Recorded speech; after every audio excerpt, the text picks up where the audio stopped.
오늘 우리에게 주시는 하나님의 말씀은 잠언 1장 1절에서 19절까지의 말씀입니다.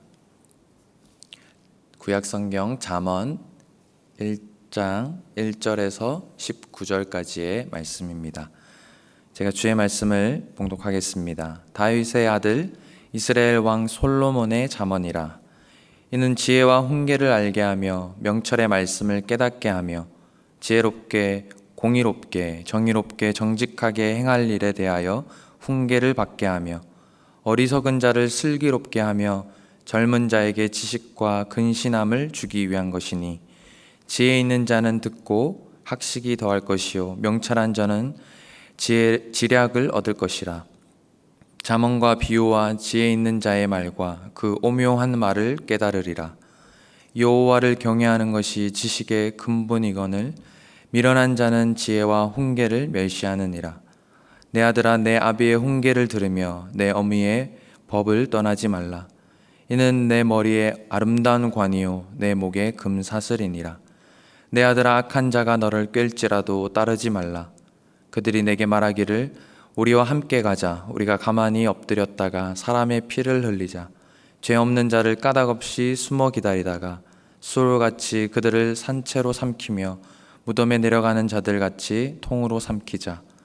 우리가 온갖 보화를 얻으며 빼앗은 것으로 우리 집을 채우리니, 너는 우리와 함께 제비를 뽑고 우리가 함께 전대 하나만 두자 할지라도 내 아들아, 그들과 함께 길에 다니지 말라. 내 발을 금하여 그 발을 밟지 말라. 대저 그 발은 악으로 달려가며 피를 흘리는데 빠름이니라. 새가 보는 데서 그물을 치면 허들이겠거늘 그들이 가만히 엎드려짐은 자기의 피를 흘릴 뿐이요 숨어 기다림은 자기의 생명을 해할 뿐이니, 이익을 탐하는 모든 자의 길은 다 이러하여 자기의 생명을 잃게 하느니라. 아멘. 네, 오늘부터 한 달 동안 잠언 1장에서 14장까지 묵상하게 됩니다. 오늘 본문을 묵상하기에 앞서서 잠언의 개론을 잠시 살펴보는 시간을 가지겠습니다. 잠언은 솔로몬 이외에도 야게의 아들 아굴, 그리고 르무엘 왕 지혜로운 자 등으로부터 쓰여졌습니다. 그래도 이 중에서도 단연 솔로몬이 잠언의 저자라고 할 수 있는데요, 열왕기상 4장에 보면 솔로몬이 3,000개 이상의 잠언을 지었다고 말씀하고 있습니다. 솔로몬이 대부분의 잠언들의 저자라고 한다면 이 잠언이 쓰였던 시기는 주전 10세기경 통일왕국 시대였다라고 볼 수가 있습니다. 그리고 또 25장에 보면 히스기야 왕의 신하들이 이 솔로몬의 잠언집의 일부를 수집하고 편집한 것으로 나오는데요, 아마도 이들이 오늘날의 지금의 잠언의 형태처럼 수집하고 편집한 것으로 보여집니다. 그렇다고 한다면 현재 우리가 지금 읽고 있는 이 잠언의 형태는 히스기야 통치 기간인 주전 715년부터 686년 사이에 수집되고 편집되었다라고 볼 수가 있겠습니다. 아마 이 시기에 아굴의 잠언, 또 르무엘의 잠언과 같은 그런 잠언들이 이 솔로몬 잠언 모집집에 첨가되었다라고 볼 수가 있겠습니다. 그러면 마지막으로 이 솔로몬이나 히스기야가 이 잠언집을 만든 이유는 무엇일까요? 오늘 본문 1절부터 7절까지 잠언의 서문이라고 할 수 있는 말씀이 기록되어 있는 것처럼 어리석은 자를 슬기롭게 하며 젊은 자에게 지식과 근신함을 주기 위한 것이다 라고 말씀하고 있습니다. 즉, 젊은이들이 이전 세대의 시행착오를 되풀이하지 않고 하나님 안에서 지혜롭게 살아가기를 바랬던 것이죠. 솔로몬에게 있어서 오늘날을 살아가는 우리들은 모두 젊은이일 것입니다. 무엇보다 하나님께서 솔로몬에게 무엇을 원하느냐라고 말씀하셨을 때에 지혜를 구했던 그 솔로몬을 우리가 기억할 수가 있습니다.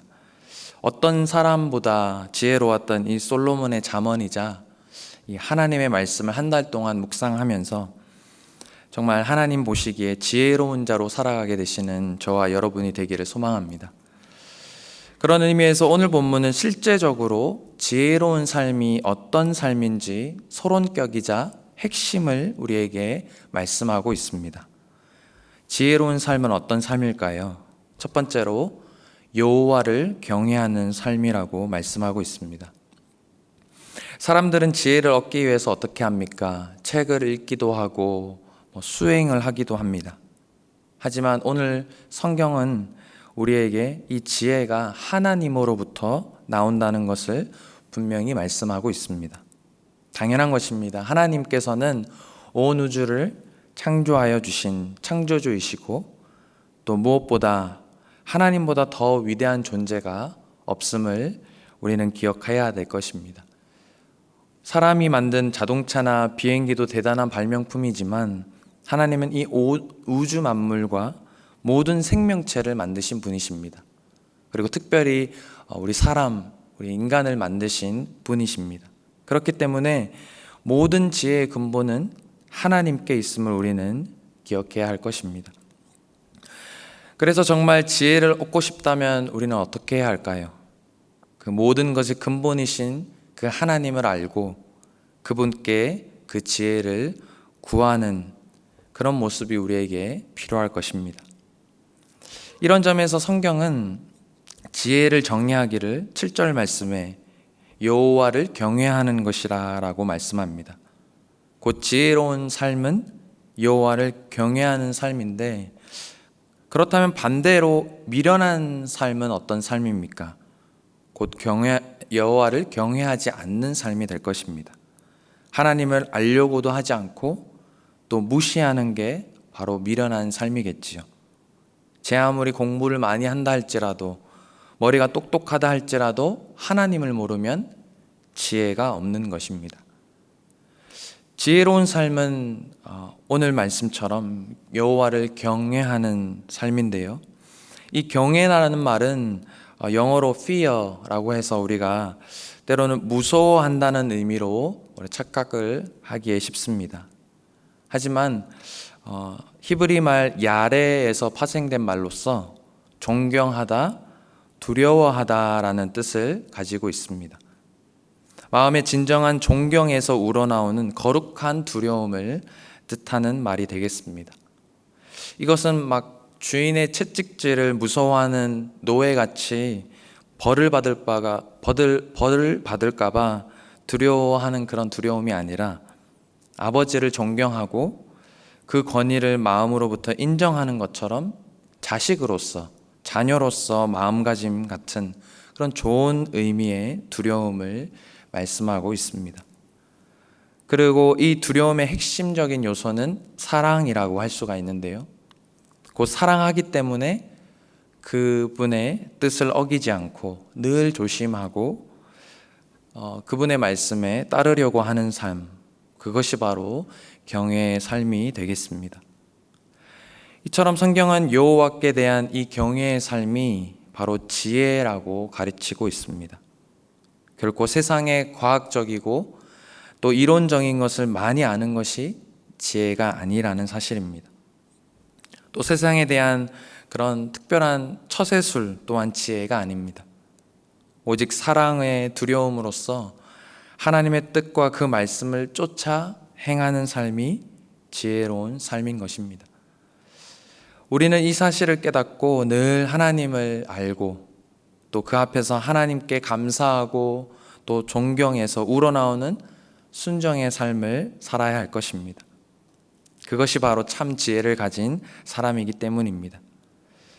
그래서 오늘 말씀에 하나님을 제대로 알면 알수록 우리는 어떠한 삶을 또 살 수 있습니까? 부모의 권위에 순종하고 아비의 훈계를 멸시하지 않고 또 귀담아 듣고 그 어머니의 말씀도 무시하지 않고 살아가게 된다라고 말씀합니다. 하나님을 알면 절대로 부모에게 함부로 할 수 없고 사랑하며 존경하며 뜻을 따르게 된다라는 것입니다. 그러면 자연스럽게 화목한 가정을 우리는 이룰 수가 있을 것이고 부모에게 기쁨을 드릴 수 있을 것이며 하나님께서 약속하신 복을 받는 사람이 되는 것입니다. 하나님께서 이런 사람에게 땅에서 또 장수되고 잘 된다라고 또 약속해 주셨습니다. 그래서 하나님을 알고 경외하기 위해서는 성경을 읽고 사랑하는 사람이 되어야 한다라는 것을 우리는 오늘 본문 말씀에서 또한 묵상하게 됩니다. 성경은 하나님의 말씀이기 때문에 성경을 통해 우리는 하나님을 더 깊이 알아가기 때문입니다. 두 번째로 지혜로운 삶은 오늘 본문 10절과 19절에 악한 길을 따르지 않는 삶이라고 말씀하고 있습니다. 즉, 악을 멀리하는 것이 지혜로운 삶의 두 번째 기본기인 것이죠. 그것이 여호와를 경외하는 삶과 별개의 것이 아닙니다. 왜냐하면 악은 하나님과 반대되는 것의 핵심이고, 또 참으로 여호와의 말씀을 사랑하고 두려워하는 자는 그 말씀에서 벗어난 악의 길을 걷지 않기 때문입니다. 여호와를 진심으로 경외하면 누구나 그렇게 될 것입니다. 지혜로운 자는 그 지혜로서 악인의 그런 유혹과 꾀임에 결코 빠져들지 않는다는 것입니다. 옳고 그릇된 일인가, 하나님의 말씀이 척도가 되어서 잘 분별할 수 있게 될 것입니다.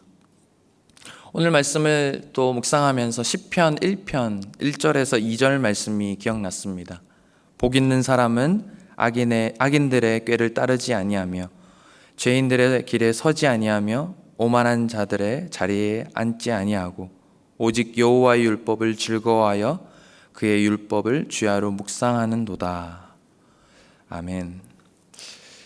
그래서 악인들이 제 아무리 오늘 말씀에 피를 흘리자, 통을 삼키자, 함께 전대 하나만 두자라고 이런 말로 우리를 꾀고 유혹할지라도 지혜로운 자는 결코 그 말을 따르지 않을 것입니다. 그 길은 여호와의 말씀에 벗어난 어긋난 길이기 때문입니다.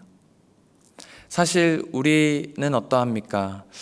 인류의 최초 사람이었던 아담과 하와가 뱀의 게임에 빠져서 그 이후로부터 우리는 죄의 본성을 지니게 된 사람들이기 때문에 선의 길보다는 악의 길을 쫓는데 더 빠르고 더 열심입니다. 그래서 대부분의 사람들은 그 악한 자의 게임에 쉽사리 빠져드는 것을 우리는 볼 수가 있습니다. 성경은 이들을 가리켜 어리석은 그런 미련한 자라고 말씀합니다. 이들은 악과 또 선을 분별하고 또한 실천할 지혜가 없기 때문에 그렇게 되고 말았다라고 말씀합니다. 그러나 오늘 우리는 기억해야 될 것은 하나님을 경외하는 그런 지혜로운 자는 그 지혜로서 악인의 꾀임에 따라가지 않고 그 길이 궁극적인 멸망의 길이고 또 파멸의 길이라는 것을 알아야 할 것입니다. 그래서 시편 1편에서 알려주는 것처럼 하나님의 말씀인 그 말씀, 성경을 늘 가까이 하는 것이 진정으로 지혜롭게 살기 위한 구체적이고도 실천적인 방법일 것입니다. 참으로 감사하게 하늘교회 올해 시작하면서 공동체 성경 읽기를 시작하게 해주셨습니다. 얼마나 우리가 말씀을 가까이 하지 않았으면 하나님께서 이렇게 쉽고 또 간편하게 성경을 듣고 읽을 수 있는 기회를 주셨나라는 생각을 해보기도 했습니다. 하지만 이마저도 시간이 없다는 또 핑계로 또 이러저러한 이유로 읽지 않고 또 넘어가는 날이 많았다라는 것을 우리는 오늘 본문 말씀의 묵상을 통해서 또 우리를 돌아보게 하십니다. 사랑하는 성도 여러분, 오늘날 많은 사람들은 지혜를 이론적으로 또는 추상적으로 이해합니다. 또는 막연한 어떤 원리로 이해하는 사람들도 있습니다. 세상을 살아가는 탁월한 처세술 정도로만 지혜라고 이해하고 있습니다. 하지만 오늘 성경은 우리에게 분명히 말씀하고 있습니다. 하나님이 주시는 지혜가 바로 우리가 가져야 될 진정한 지혜라는 것을 말씀하고 있다라는 것입니다. 성경에서 말하는 지혜, 잠언에서 거듭 강조하고 있는 지혜는 우리를 구원과 생명에 이르는 데까지 알려주는 지혜입니다. 그리고 하나님의 복을 받아 진정으로 행복하고 또 보람된 인생을 살아갈 수 있도록 도와줄 것입니다.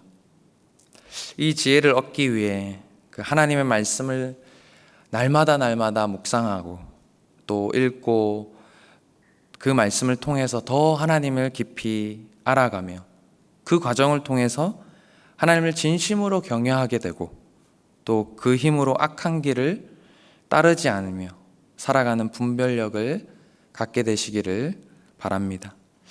오늘 이 새벽에도 하나님께서 주시는 그 지혜를 간구하며 나아가십시다. 그 지혜로 살아가는 저와 여러분의 오늘의 삶, 또 우리들의 일평생의 삶이 되기를 주님의 이름으로 축복합니다.